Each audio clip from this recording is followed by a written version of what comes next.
currents, and tides where the landing would take place.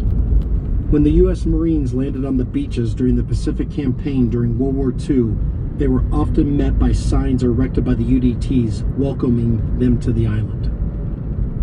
Honestly, I found this to be one of the more challenging weeks in the training. I was still incredibly tired and a bit hydrophobic from Hell Week. The mere thought of cold water was enough to make me shudder. Regardless, we were back in the water constantly, trying to make our brains function on 3 to 4 hours sleep as we worked to chart the ocean floor.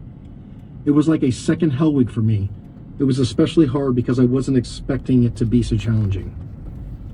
First phase ended without much drama, and each of us prepared ourselves for the second phase, diving. We had made it through the toughest 1/3 of the training, but the pace didn't decrease at all. That weekend, we painted our helmets blue, and then we were back at it on Monday. Second phase is what turns sailors into frogmen as they learn the finer points of diving, using both open and closed circuit breathing equipment. Open circuit is standard scuba gear through which the diver inhales compressed air and exhales carbon dioxide into the water.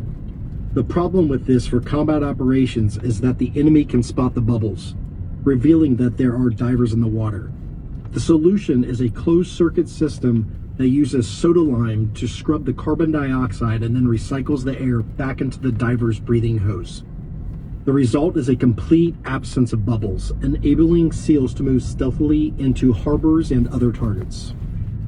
SEAL trainees are introduced to these diving techniques in the pool before venturing into open waters through a process that culminates in what's known as pool comp, 2 or 3 weeks into second phase. Like Hell Week, pool comp is a main attrition event. Some individuals just can't make themselves sufficiently comfortable in the water, and pool comp weeds them out of the class. There is a list of tasks that each candidate must complete underwater, which includes taking off your gear and putting it back on. The instructors do everything they can to physically disorient the candidate who is trying to breathe underwater using scuba gear. The instructors will spin him around, tie his air hose into knots, and do anything else they can to make him lose his cool.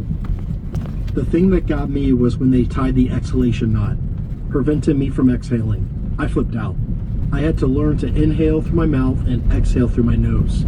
It's more difficult than it sounds, and I struggled with it. If I couldn't figure it out, I would fail pool comp, and my dreams would be shattered.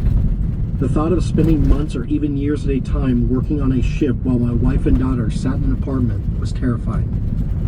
I had to find a way.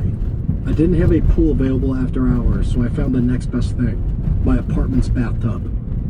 Every night I would come home, play with Kayla, and then grab a snorkel and head for the tub. I spent hours face down in the water learning how to calmly exhale through my nose. Once I got comfortable with that, I was good.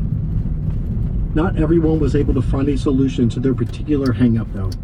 Some really tough guys who excelled during first phase fell victim to these mental hurdles.